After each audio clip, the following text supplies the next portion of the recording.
Hello everyone, history में आज का टॉपिक है विज्ञान। गुप्त काल में गणित, भौतिक विज्ञान, रसायन विज्ञान, धातु विज्ञान, ज्योतिष एवं चिकित्सा विज्ञान की बहुत उन्नति हुई। मतलब कि गुप्त काल में ही गणित, भौतिक विज्ञान, रसायन विज्ञान, धातु विज्ञान, ज्योतिष एवं चिकित्सा विज्ञान की बहुत ज़्यादा उन्नति हुई।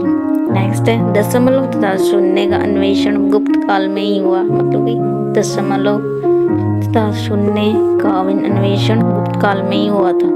नेक्स्ट है आर्यभट्ट इस युग के प्रख्यात गणितज्ञ एवं खगोल शास्त्री थे। मतलब कि आर्यभट्ट इस युग के प्रख्यात मतलब गणितज्ञ और खगोल शास्त्री थे जिन्होंने शून्य की खोज की।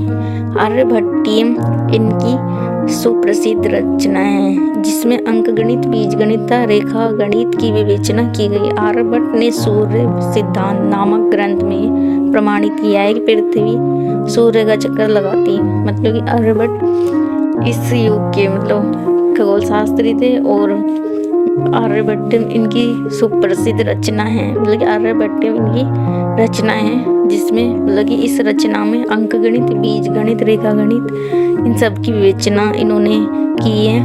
आर्यभट्ट ने सूर्य सिद्धांत नामक ग्रंथ में यह प्रमाणित किया है कि पृथ्वी सूर्य का चक्कर लगाती है। और इन्होंने आर्यभट्ट के जो सूर्य सिद्धांत एक ग्रंथ है उसमें यह प्रमाणित किया है कि पृथ्वी सूर्य का चक्कर लगाती है।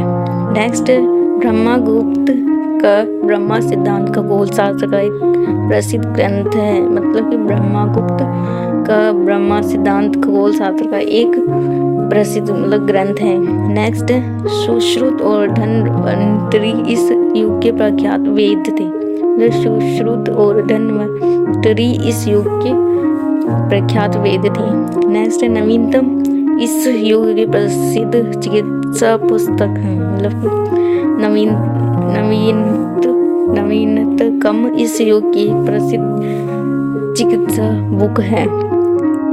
नेक्स्ट है गुप्तोत्तर काल। गुप्त वंश के पतन के बाद कई नए राजवंशों का उद्भव हुआ।